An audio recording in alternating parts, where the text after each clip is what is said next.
Hello, ladies and gentlemen, and welcome back to the only live Monday through Friday lacrosse talk show on the planet. I am your host, Michael Karvelis, and this is Daily Dive. It is Tuesday, January 6th, 2026, and this show begins now. We are live streaming via the airwaves of North American Talk Radio on YouTube. Please be sure to subscribe before you leave today's episode for other great shows and live sports, and of course for notifications about this show. On today's awesome show, we're going to get into Joel Watson's top five. He is once again dealing with a snowstorm, and we apologize, but he has given us a top five teams once again, which we will get to. Then I'll get into a segment about Caleb Kahn. Vegas needs him, but why? Our guest today is Spencer Conley, who created Knighthawks Network.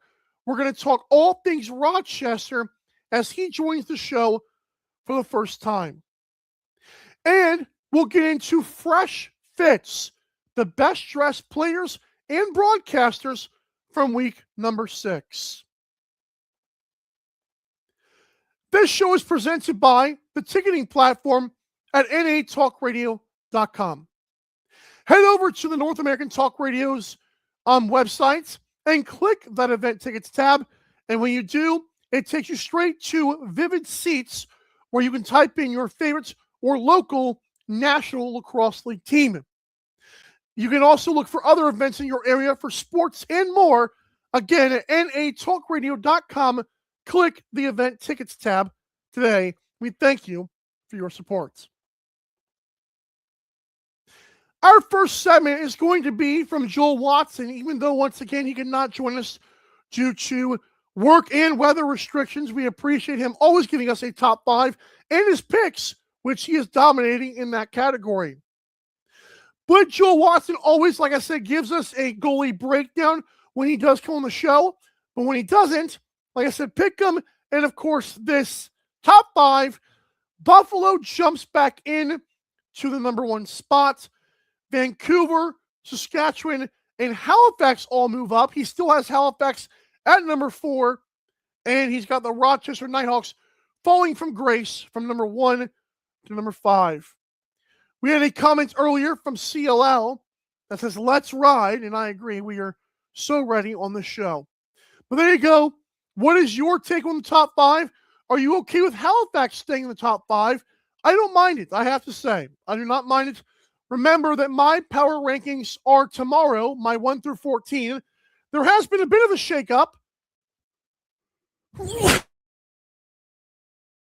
I couldn't stop it. I really tried.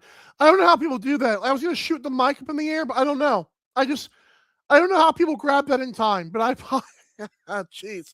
Anyways, I am going to have a shakeup in mind, and I also have an announcement for you guys. Tomorrow, I will give my top 5 goalie of the year candidates, and tomorrow I'll also tell you how we will be announcing our award updates this season. Last week, I gave you a top 5 MVP. Let's just say we will not do top 5 MVP again until a few weeks from now. But top 5 goalie is tomorrow, but stay tuned for an announcement for that as well. So again, we thank Joel Watson for being available for us. We hope that he's able to come on the show soon.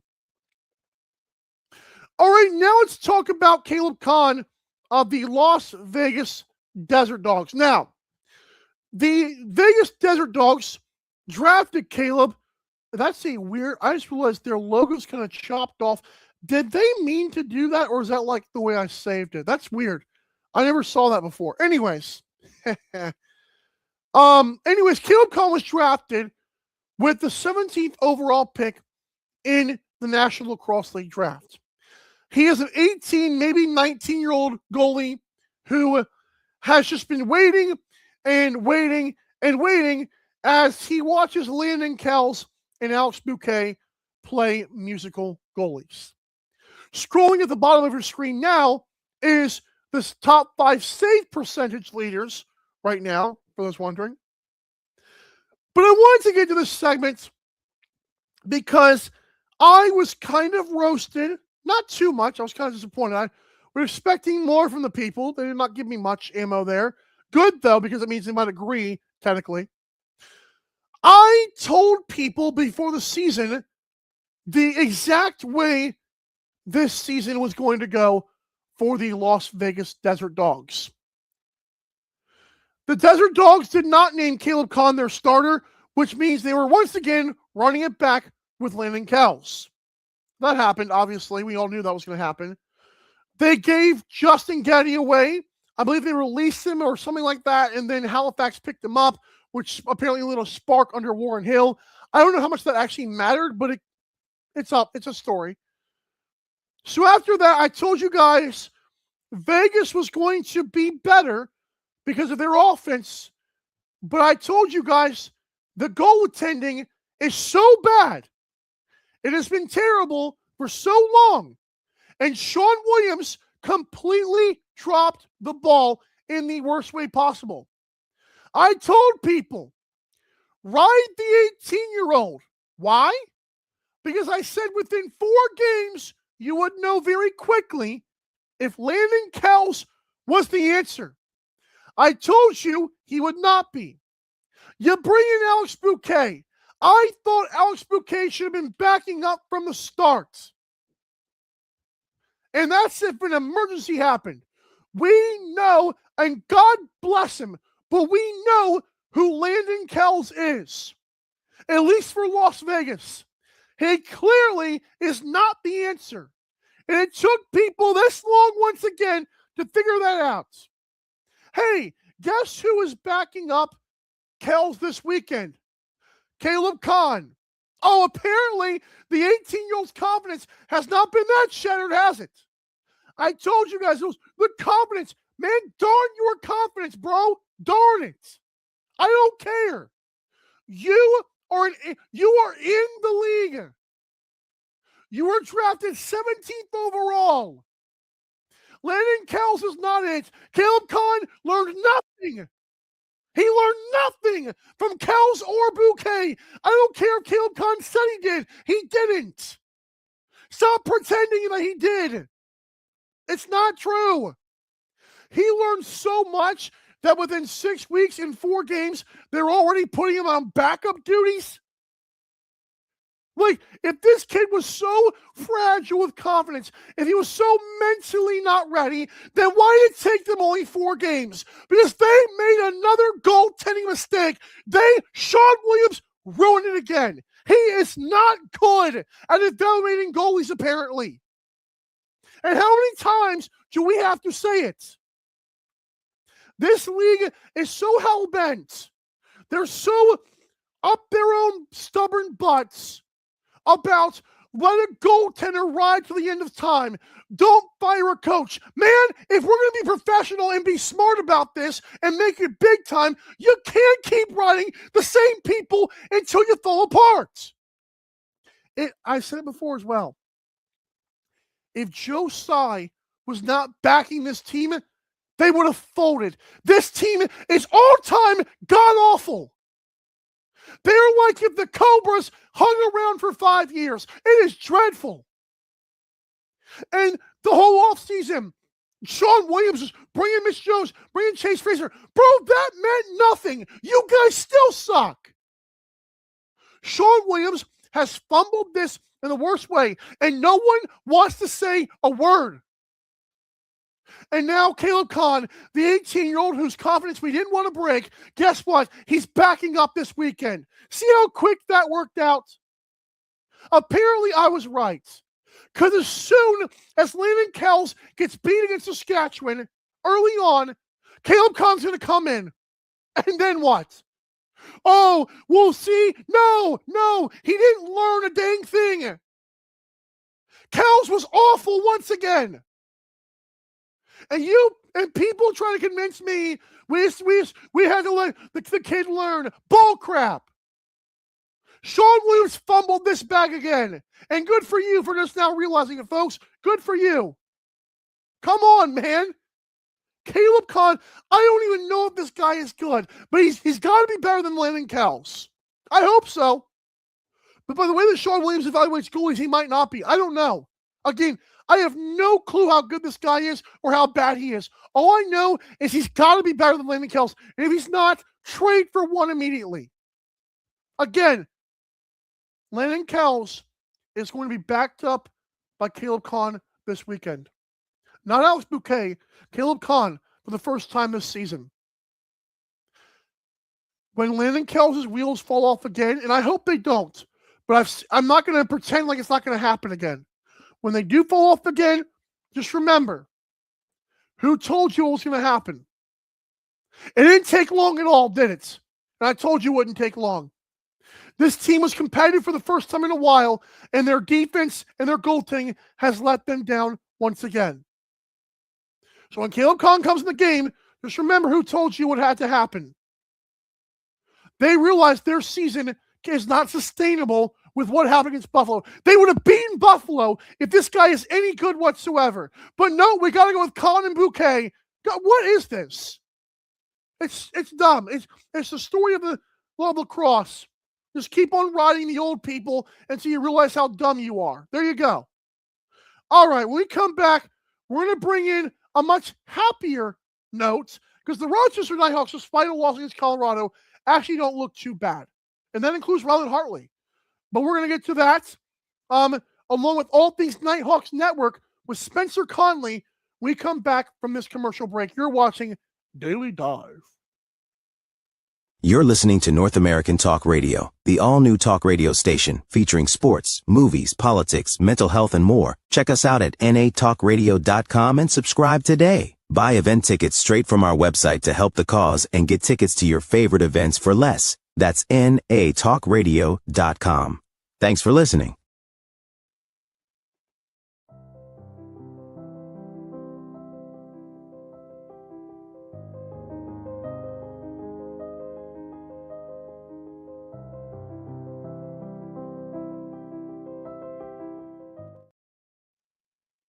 BetUS and North American Talk Radio have partnered to bring you the preferred betting platform in the United States, and you will get a deposit bonus of up to 150% if you use promo code 120Z. Take it from me, I'm a cowboy and a gambler. I wrangle my bets on BetUS, and I use the promo code 120Z to get free money. Yee-haw! That's BetUS and promo code 120Z. Now giddy up.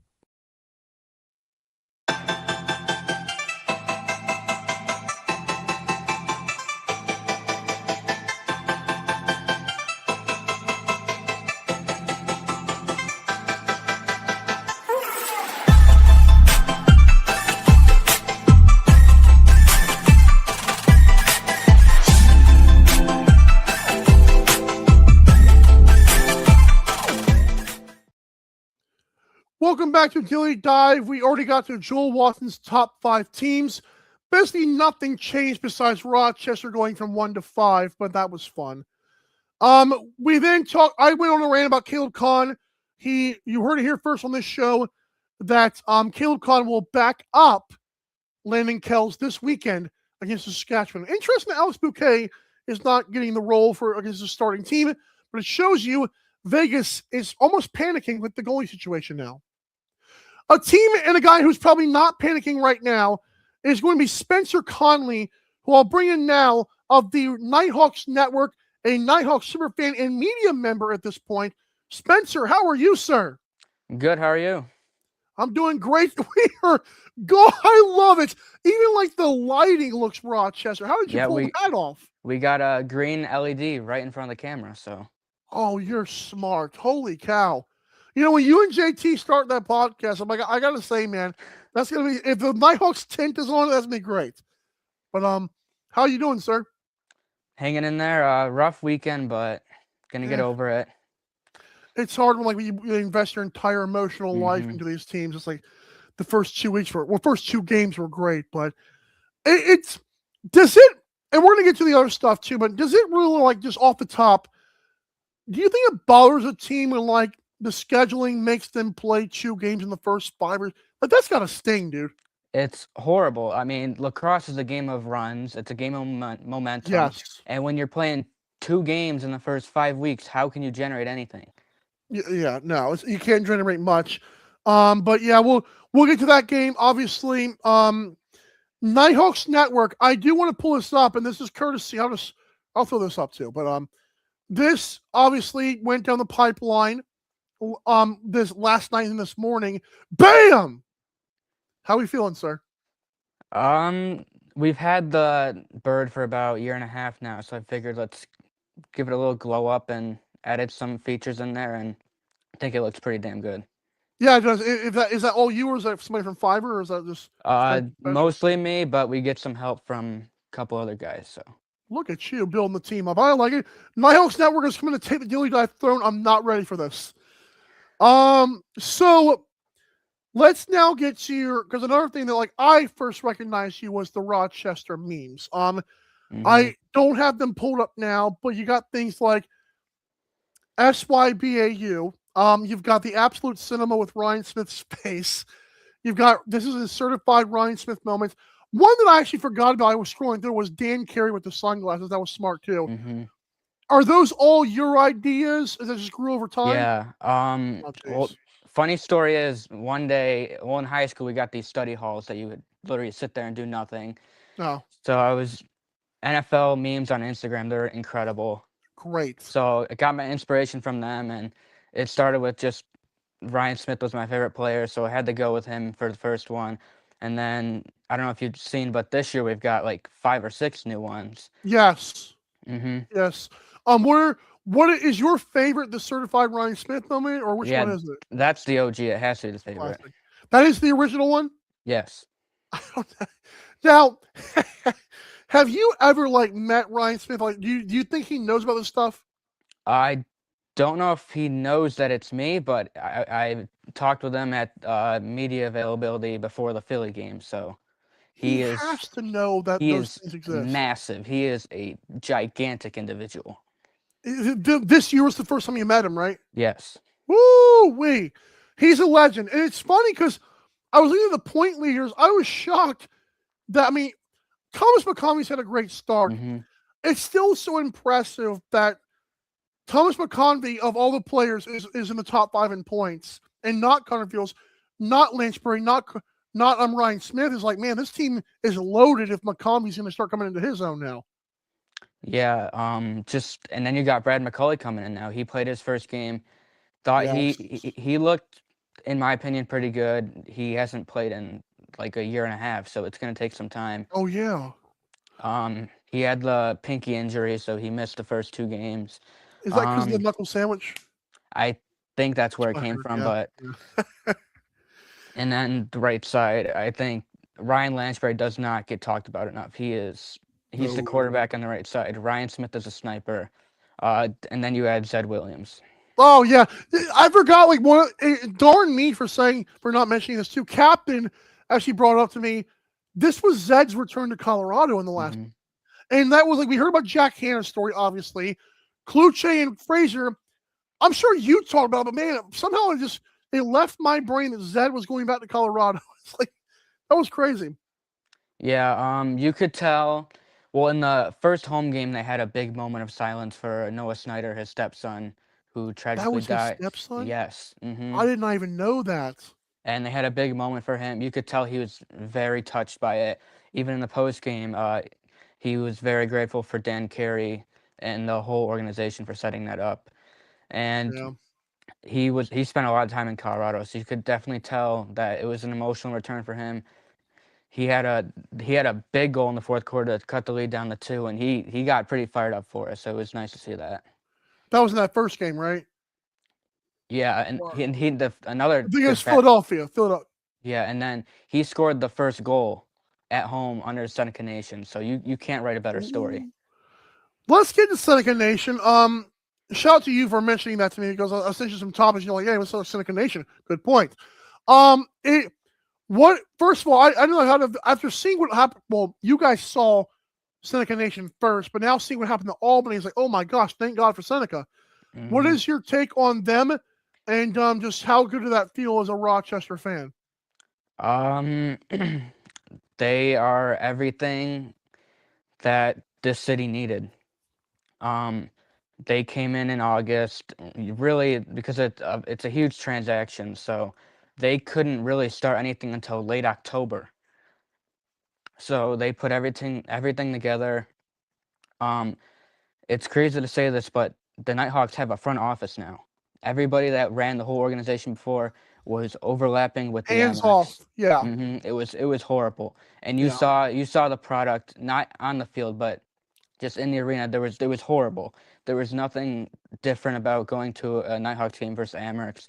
Even And the then promotions were not yeah, great either. it was literally a copy and paste. It was horrible, and everyone talks about, oh, Pagula does such a great job with the Bandits, but the Bandits have a front office. He does not run the Bandits. Scott Yeah. Loeffler and those guys run the Bandits. He reaps the benefits, but that's about it. Yeah, he does, but Yeah. he's very hands off. And when you're bringing in a whole new identity like the expansion Nighthawks, you need a guy that's hands on and Correct. willing to be there.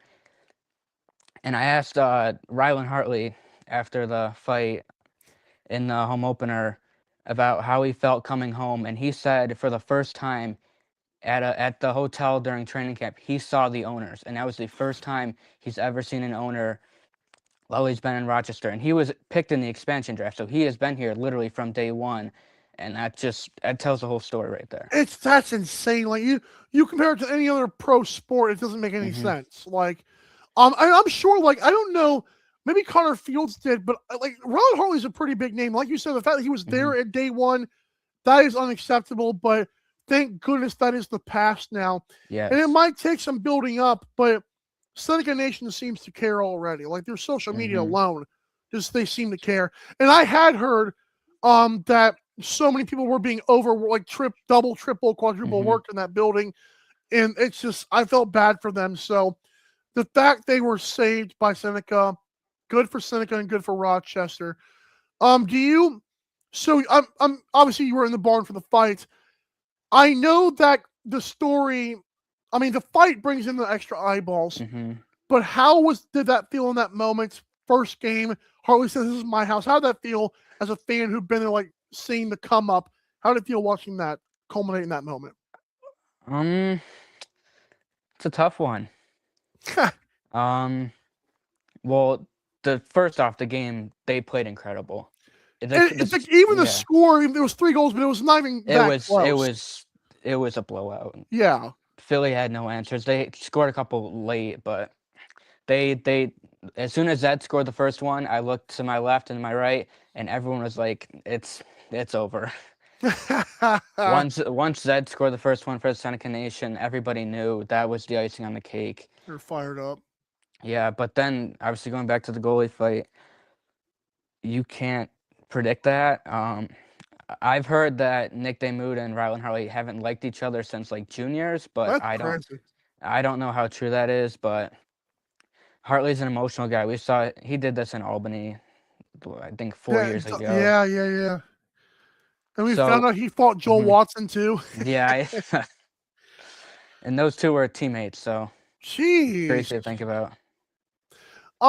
So when you in that opening game, did the energy in the building feel different, or are you still waiting to see more from that? Oh, it was pretty. It was only, I think, a little shy under 5, but it was very loud in there. And considering tickets were only on sale for less than 2 weeks, I think they did a pretty dang good job. Oh, that is a good point. Wow, jeez, man. Well, let's hope the next one this week is versus Buffalo, which we'll get to soon. Those fans like to travel, so that'll help out a little bit too. Yeah. But we'll get to that. But so before the Wings game, y'all had already seen what this team was capable of. Now, granted, allowing 60,000 shots in game 1 is not the best, even though you are on the road across the country in San Diego. But what do you think the momentum of that game helped? And what did you see from that game? Obviously, Hartley turned into Jesus, but what did you see from that game? I saw an offense that was very unselfish, just dishing the ball everywhere. I think it was late in the second quarter. Fields and McConvey had like a 2-man, and it set up a dunk right on the left side, and it was beautiful. Woo! And then someone that's I mean, we talked about Ryan Lanchbury earlier, but he's the quarterback. He does everything you ask him to. I've noticed he's a lot more physical this year. Um, Oh, and then we have Kyle Waters, who doesn't get talked about a ton. He's a big body on the right side. There's been talks about him possibly getting scratched to bring in Graydon Hogg again because last week Hogg was out when McCauley returned, but I think if they're going to be on full 100% ready to fire, they need Hogg in the lineup because he's a guy. He's small, but he does all the intangibles. He's not a stat love. sheet. He's not a stat sheet guy, but he battles, and that's what they need. Wasn't Grennan on the team recently? He was, and then It's almost like similar yeah, players of Hogg and Grennan. and then Grennan got released when they brought in McCauley off the IR. Wow. So it seems like you mentioned the battling of Lanchbury, and of course Graydon Hogg and others. That's something this team needed before. And I know I've been on the show beating the drum of Rochester's so good, but they got beat up by the big boys. And I don't know if we can get to the doubleheader. I don't know if a doubleheader this weekend is the bar, but I do think if I'm Rochester, a statement against Buffalo helps. Even if you don't win that game, just being more physical than you have been. Because every time I've watched this team in the regular season, it's like, man, y'all can't even hang with the big boys in the regular season. How important is that physicality this weekend to you? I think it might even be more important on Friday than Saturday because of what happened in the end of the Philly game. That's a good point. They need to be physical and they need to check their emotions out at the door because they need to go in there on Friday night and dominate and finish a job and then turn around for Saturday because I mean the schedule makers didn't do us a favor with having Buffalo on a back-to-back, but they can't control that and they have to win on Friday because that is a must win. Oh, I actually don't mind that because you mentioned must win, and Rochester improving to 3-1 before the Buffalo game helps in the standings in the future for sure. Like sweeping Philly would be a nice get there, because you don't want to play with your food. Let's go to that Colorado game again, Tim, and then we'll jump back to the Buffalo game because Colorado. I feel like that game, I felt like I looked past it in the way I talked about it. But it's like, do you think that was a perfect storm of just no one knew how the Jack Hanna offense would look? Or what do you think happened for Rochester to lose that game? I think there's a lot of things that play into it. They're traveling across the country for the second time this year. That's a big part. Yeah, that's a lot. Altitude in Colorado is not something to joke about either. Yeah. Yeah. And then as you mentioned, Jack Hanna coming in. I didn't expect it to look that good, but I expect them to score more than 3 goals. But them putting 15 past their goaltenders was not on my bingo card. Yeah, they kind of stung a little bit. Was it hard? I know Pat Gregoire said yesterday's show the defense did not help him at all in this game. And do you think that I'm sure they felt like a kick in the stomach themselves, but what did you see from the defense, or was it Hartley to you? Well, there was I'd say at least 3 or 4 that Hartley absolutely wants back. Fair. I don't know if you looked at the stats yet, but the save percentage from both the goaltenders was abysmal, and that's to put it lightly. I think they were under 60%, Woo! and you're not going to win with that. And I've heard the stories about how the Rochester offense can't score against the big dogs, but they put 13 by Dylan Ward. That should win you a game. So, Right. but defensively, they gave up a lot of good looks, but those are looks that Hartley's been saving through the first 2. So at the same time, if he's seeing the ball, don't change anything. Yeah. And I guess I feel like early on in that game, Colorado got to him quick. And I don't feel like that helped. Like if Rochester is the one scoring first and then Hartley can do his thing, that feels like a better recipe, which obviously it's easier said than done. But it feels like the recipe is we score the first 1 or 2. Hartley is able to settle in himself. But going down early was not the greatest of things for them, I don't think. Yeah, They won 3 out of 4 quarters. But they lost the second quarter 7-1. Woo! That was the whole game. They lost that game in the second quarter. See, I didn't realize that. That's crazy. Yeah, Colorado went on a 7-0 run. It was painful to watch. So, you called Philadelphia must win. I know you do your keys to the games coming up, but can you give us a little bit of sneak peek of what you think it is against? Just give me one against Buffalo, just one of them. Buffalo. You haven't thought about this, have you? Not yet. I've started thinking about Philly, but not Buffalo yet. Well, give me one for Philly then. Just one for Philly if you want to do Philly, settled transition. Transition going from offense to defense, and then when you're on defense, get Jake Pacino going again. He was good though. Yeah, that's true. I think he's got an early bid for transition player of the year. He's got 5 goals in 3 games, including a hat trick. So he's been an animal. But then again, Philly's got some horses on the back end that can get moving up the floor. So they gotta be careful. He's also got 5 assists in there as well, which is also impressive for him. And he's listed as defender. It's funny because I also noticed on the stat sheet he's listed as Jacob. I'm like, I feel like that's new. Or that's his doing, or someone else has like Googled him too much. Interesting stuff. Yeah. Last week during media availability, I asked him about the number 88 because that's the number I wore when I played all through youth, and Dale Jr. He had a cool story that when he arrived at Albany, he was always number 20, and then 20 was taken, so he picked 21. But then before the season started, they said one of the seniors wanted 21. So they gave him a list of numbers, and number 88 was on there. He said he remembered going to Knighthawks games when he was a kid and watching Cody Jamieson. And the funny part is that is the exact reason why I wore number 8, because of Jammer. His resume speaks for himself. That's crazy. He did crazy stuff for our city, and the three-peat was just icing on the cake back in 2014. I feel like Pacino is like a Dahoga kind of story. Like Dahoga was like the ball boy and stuff like that, and he grows up. That's a great story. Like, do you have video of that conversation, or you think it one of that? I'm probably gonna post it on Instagram probably in the next 2 days because it's a pretty cool clip, and I've got a picture of myself with Cody. So that's amazing. Oh my good, that's a great. I appreciate the story on that before you post it. That's amazing. Okay, so let's talk big picture here for Rochester. I know you've thought about this. What is, like, if you can name one thing that Rochester has got to make sure happens, whether it be transition or offensive chemistry or defensive or goaltending, what is the thing that you think pushes Rochester on a playoff run? Like, not just being competitive, but really whether they win or lose, they look way better in the playoffs this year. What is the one thing that you think does it for them? It is 100% a healthy and consistent Rylan Hartley.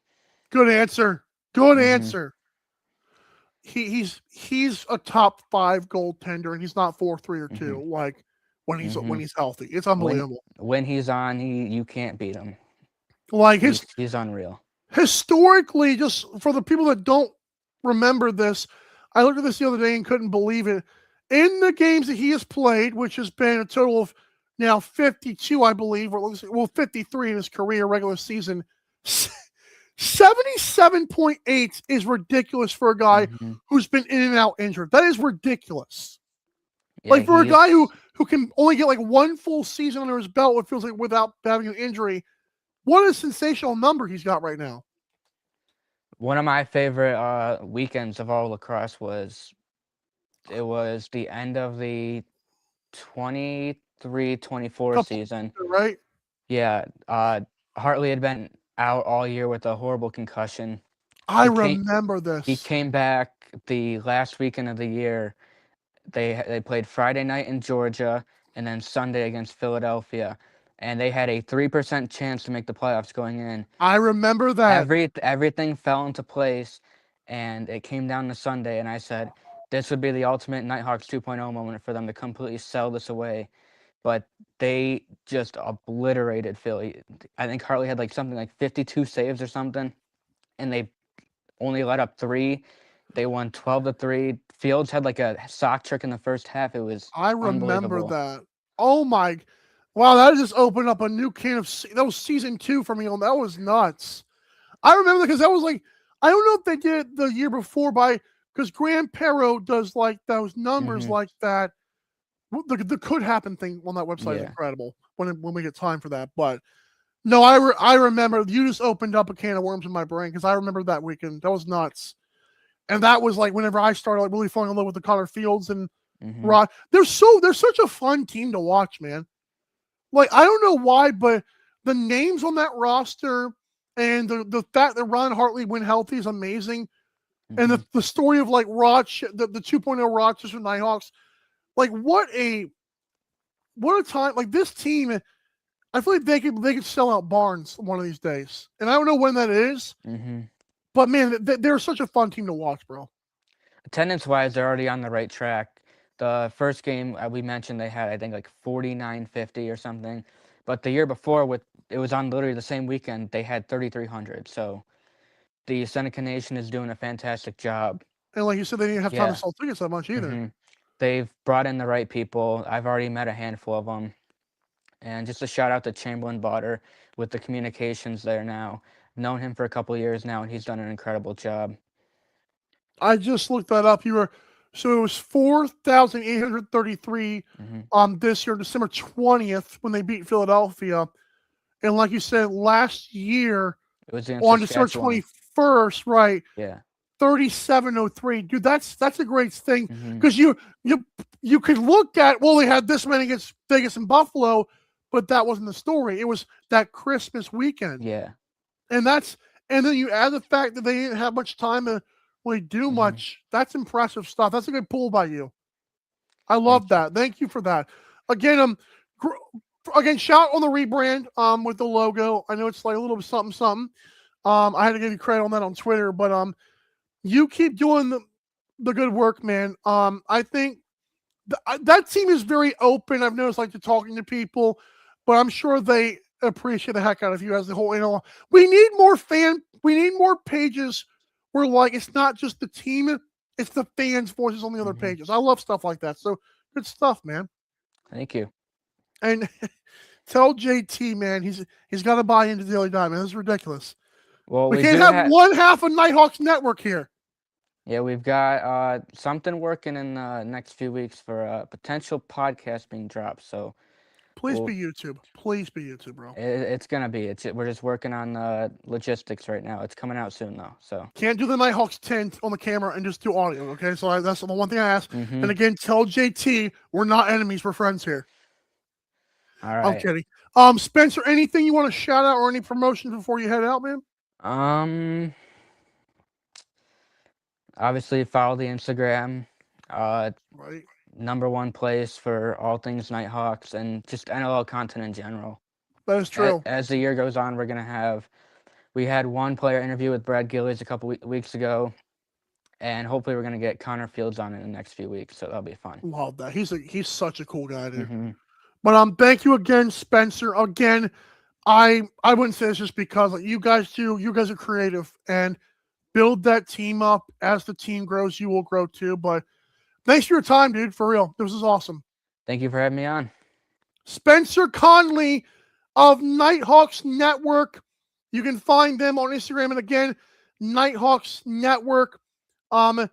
Just again, creative minds doing great. Utica Yeti's here. There we go. But just great work that again Spencer Conley does. JT Flood, I believe is the last name, is the one in there as well. And they have more team members, but we really appreciate them. It's just so fun to see other fans be like in the media, like just working up and trying to promote the league. It's great. Again, they do great work over there. So shout out to them and shout out to the rebrand again, the Nighthawks Network. That looks good. That looks really good. Just step up, right? Bam! The lights are on. Woohoo! All right, folks, when we come back to this awesome show, let's have some fun with Fresh Fits, shall we? You don't want to miss the next segment that's super smoking hot. And we also have the broadcaster as well. So you're watching Daily Dive.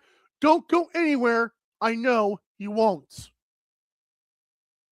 You're listening to North American Talk Radio, the all-new talk radio station featuring sports, movies, politics, mental health, and more. Check us out at natalkradio.com and subscribe today. Buy event tickets straight from our website to help the cause and get tickets to your favorite events for less. That's natalkradio.com. Thanks for listening.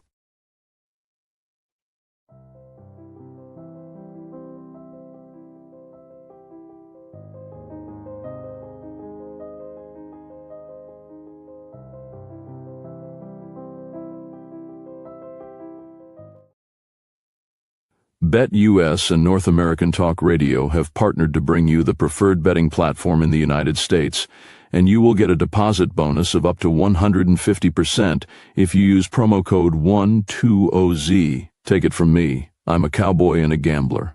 I wrangle my bets on BetUS, and I use the promo code 120Z to get free money.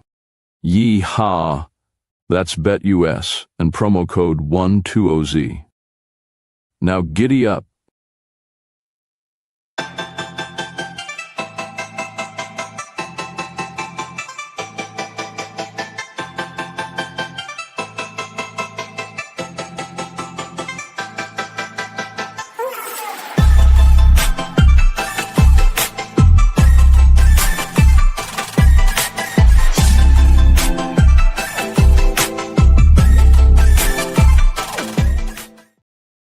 Honey, honey, honey, you're watching Daily Dive. I'm your host, Michael Karvelis.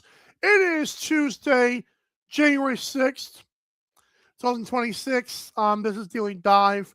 Earlier, we gave you Joel Watson's top 5 National Lacrosse League teams. Las Vegas needs Caleb Kahn, and Caleb Kahn will be backing up Landon Kells this weekend. We also talked to Spencer Conley of Knighthawks Network with the rebrand. Good stuff from him, all things Rochester. They do a great job.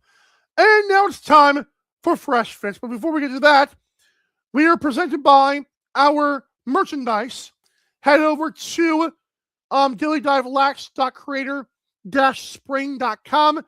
It's in the Instagram links in the bio of our Instagram at dailydive.lax. It was on the pinned tweet on Twitter. I'm going to do an updated one later today. But you can get the Box Lacrosse Time mug and shirts. And I'm telling you, if you wear this every week, you might just win Fresh Fits every week. But let's get to the players. Bam! Levi Anderson, very young, capable player. Obviously, he went to Tim Hortons. Why does everyone go to Tim Hortons in Canada? Like, how good is that? Like, Starbucks? You even have a Starbucks? I don't know. But no, the blue shiny shirt. Like, there are sometimes when shirts are not shiny. This one's glossy. The nice gray suit, and don't mind the blue purse. I don't know what that is. It matches the shirt though, and that's why I feel like this thing made it better. I don't know. The fanny pack, I don't know what that is. Handheld fanny packs, do those even exist? Comments here. Look at this! Look at this! Yes! JT Flood was here. There you go. I agree with that, by the way. Not mad. All right, next up, Dylan Ward. I told you guys last week when Alex Bouquet did this. Sneakers. Oh, not ankles. Not again. Anyways, sneakers with the suits. Dylan Ward looking good, sir, for Colorado. You were the nominee for Colorado this week, putting yourself a point down. There you go. Again, at the end of the season, the fans vote on the Fresh Fits with the player that I named most times. So, like, if Dylan Ward wins it 5 times, he'll probably be the Colorado guy, and y'all Colorado fans can vote. Next. I got you. Tyler Jackson. He did get beat by Connor Farrell in the face-off dot, which we will make sure Tim Dillon hears about tomorrow or Thursday. It's a nice winter coat. I didn't see the Chase Frazier fit. I'm not happy. But we'll try to see if we can pull that up. But Hammer Jackson, because the Vegas Desert Dogs posted it, he gets the nod here. Best dressed player for Las Vegas this week. Hey. There we go. The snow does not bother these guys, and that includes Nangon Thompson. I love the fact that he wore his kicks, like when he held his kicks with him. I've always liked that look. It's not even part of the look. It's probably not even on purpose, but doing that somehow makes it better. Again, you're in the snow. I don't think he collaborated with the weather there, but if Mother Nature's on non-gun's side, I am too. Good for you, sir. Listen, full disclosure, another guy holding his kicks. Full disclosure, usually the Buffalo players are last on my list because of how great they look. Dane Smith looks great here. Kyle Buchanan was a close second, but Dane Smith, the green suit, that's a nice green suit. It's almost like rot. Like, can we do a comparison? Bam. I mean, Dane Smith, if you want to join Rochester, just say it, bro. I'm sure Rochester would welcome him, right? Like that would. Anyways, I like this look though. Again, what the heck?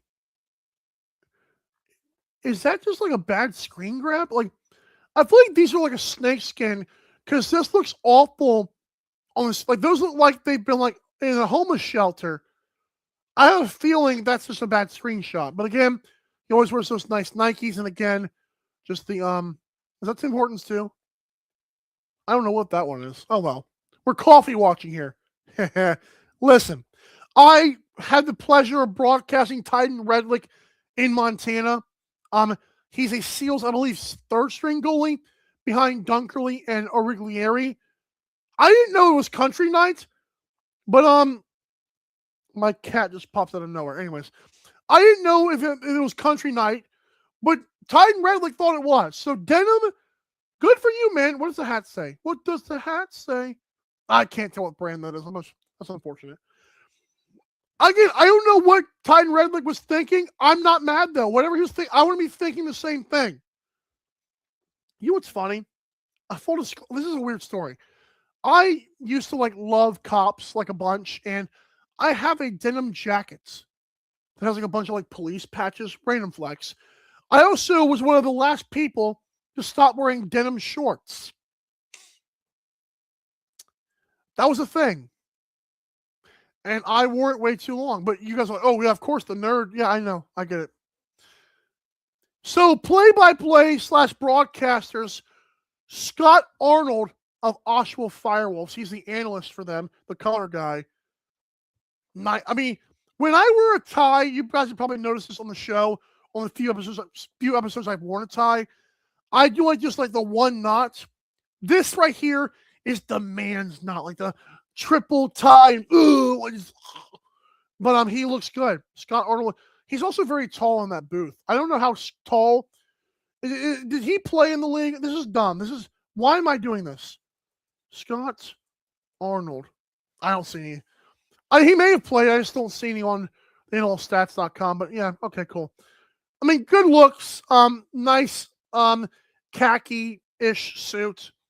Plain colors, but very clean, very dapper, very mustache, I feel like this will be another example where moving forward, Scott Arnold cannot just be there because he's got a clean face. I've told you guys before. The face helps sometimes, but fresh fits should be neck down, because my face card gets declined. His doesn't apparently, but it is what it is. That segment's ran its course. Utica Yeti says, just give to Dane Smith. No, Dane, every week, man, it is so hard not to give it to Dane Smith. I will say this guy, Buffalo players, I've said this before, they always, I feel like they're paid a little bit more, obviously, but you realize that in the suits and the stuff that they wear. But Dane Smith, I mean, the guy obviously has sponsors, and the green suit was no exception. I actually want a dark green suit now. I like suits, and a dark green one, I never realized that might work. So, is what it is. I need more money. All right. Thanks for watching today's show. Click event tickets tab on natalkradio.com to get your tickets for the next event. That's for those of you without a media pass, by the way. With media pass people, we get into games for free if we're approved. But if you want, I went to a Monster Truck Hot Wheels show. It was awful. But I still got my tickets at this platform, and it made the process of getting into the arena nice. I really wish I I hadn't gone. Oh, well, we're here. I need to go to the Georgia Swarm game as well. I will not make the one this weekend against Colorado, but shout out to Kai the goalie and others if you are going. And if you do want to go again, bam. All right, again, shout out to Spencer Conley. Thanks to Joel Watson for his top 5. And, of course, the best dressed players and broadcasters of the week. And your social media teams for posting them. We'll see you tomorrow, everybody. Same time, same place, 10 o'clock Eastern time in the morning. This has been Daily, but something like it's a good show. Daily Dive. I need to write an outro. Have a great day, everybody.